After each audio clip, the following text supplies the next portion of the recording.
Hello and welcome back. Today I just finished recording the first video, which is an implementation of queues in C programming. You'll be seeing this a day after or a few days after. Anyway, well, I actually did streaming, but it was public because private because I just want to test everything. My internet connection is not as good as I thought it was, so there won't be streaming in my channel. It's not like I don't mind. So anyway, so if you haven't seen that video, I really encourage you to do it because I'm gonna use a few functions and a few things that I did in the previous video, and it's kind of like very similar to a queue, but we're just doing a stack. Okay, so again, hello everyone. No, we're just doing an implementation of stacks in C. Okay, using structures and allocating memory. So let's get on with it. We have, just in case you didn't watch the video, we have a structure called list node, okay, that has data, and it also has an xptr, okay. And you know what, instead of calling xptr, no, let's call it xptr. That points to like the next element in the stack, as easy as that, okay. And then we're just going type definition, which we're saying instead of just writing structure list node, we can just create list node, okay. That's just like a way to create list node instead of just make our lives easier. So in the main function we have list node, just a pointer of it that is gonna be called start ptr. That's just gonna point to the first element in the stack, okay. As easy as that. We're gonna allocate memory for this, okay. Then we print the menu, which it just says, oh, 1 to do this, press 2 to do the other one, press 3 to exit, finish, okay. We get the choice that the user inputted, and then we're saying, well, choice is not equal to 3 because 3 means exit the program. We check if it's looking for 1 or 2. If it's looking for 1, we ask them to enter a character, and we push that to the stack, and we print a list. If not, they're trying to do 2, we pop an element from the stack, and we print the list. As easy as that, okay? So we just need to implement push and pop. Print list, I did it in the previous video. If you want to have a look at it, just go and check it out. If not, we're happy to go. So push. The first thing we want to do for a push is we want to create a list node. Okay, point it to it, and we're gonna call it a new ptr, okay, or new node. It's equal to malloc. So we want to allocate memory, okay. How much memory do we have to allocate? Well, whatever list node takes up in space, okay. So we allocate the memory. We check if new node is equal to null, because if it's not, it means that the malloc failed, so we don't have enough memory, or just some other reason, but that's normally the main reason for it. And not enough memory in the system. Perfect. And then we just return. This is like very slow on the streaming. I just did this in the streaming and it was pretty fast. Okay, so we have that. Perfect. So after this, it means that the new node was created successfully. So the first thing we want to do is we want to say new node.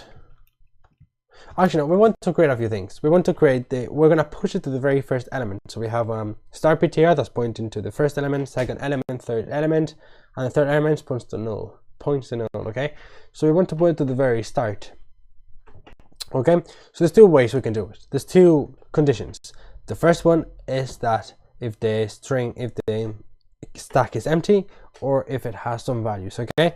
How do we check if the string is empty? Well, let's just create, just to make our lives a bit easier, we're gonna create a list node. We're gonna call it start is equal to start ptr. So start ptr is just the pointer we're sending through password reference, and we're dereferencing it here. So the start now is the first node. It's not the first node, it's the node that points to the first node. So now what we want to do is if start next ptr is equal to null. So if it's pointing to null, okay, it means that there's no elements. So what happens if there's no elements? If empty. So if there's an empty stack, what do we need to do? First of all, we want the new node next ptr to point to null, because there's only one element, so we just want to point to null, and we want the start to point to, so we want the start next ptr to point to new node. Perfect. Okay, if there isn't else, if there are more elements, we want to create a new list node. Okay, and we're gonna get the first node is equal to start next ptr. So we're getting the next ptr of it, and you know what, we can do it, we can avoid doing the if and the else statement, but let's just do it this way. Okay, we can leave it this way, but we can do it a better way. So we create the first node, okay, and the first node is what the start ptr is pointing at. Okay, now we say the start next ptr to point to new node. Okay, so now the start ptr is pointing to new node, okay, to the first one, and the new node next ptr, instead of pointing at null that this one is pointing at, we want it to point to first node. Okay, so we just insert it there. Perfect. So we're doing is we have, if it's an empty list, we have start ptr that's pointing to null. Okay, start ptr that's pointing to null. So start ptr now is going to point to the new node that we created, and new node is going to point to null. If there are more elements, start ptr and first element, and this is new node, we're saying start ptr. Okay, the first one, you point to the new node, and the new node points to the first element. Easy as that. Okay, just got like an insertion. Okay, so that we just follow that path. Easy as that. And then the only thing we're missing after the else statement is that the new node data is equal to value. Okay, just to give it a value. So let's just, okay, just compile. Let's just see if it works. So we're going to enter the first element. Boom, the first element is enter. Let's just enter another element, t. Oh, it's added to the stack. Perfect. Let's just enter h. It's pointing to the start. Perfect. That means that's all working. Now we do 2, nothing's going to happen because we haven't done the pop function yet. So let's do 3 to exit, and let's do the pop function. The pop function is a bit more different. And what I mean is that we don't have to create a new element, but we have to get rid of one. So let's just create the list node, and let's just go start again. Okay, so let's just get the start, which is dereferencing start ptr. Okay, let's just dereference the start ptr just to work locally, even though it's not locally, but let's just work with the start ptr, which is easier than dereferencing twice, and you know, just a bit of a pain. So now we have the start. We have to say if the start next ptr is equal to null, which means that if it's empty, if empty stack, then we just return. Perfect. Okay, so if it's empty, we return. We can't do anything. If it's not empty, otherwise, what do? We want the first element to point to the second element, so we can get rid of the first one. Okay, so we have start first second. We want the start to point, so the start is pointed to the first and then to the second.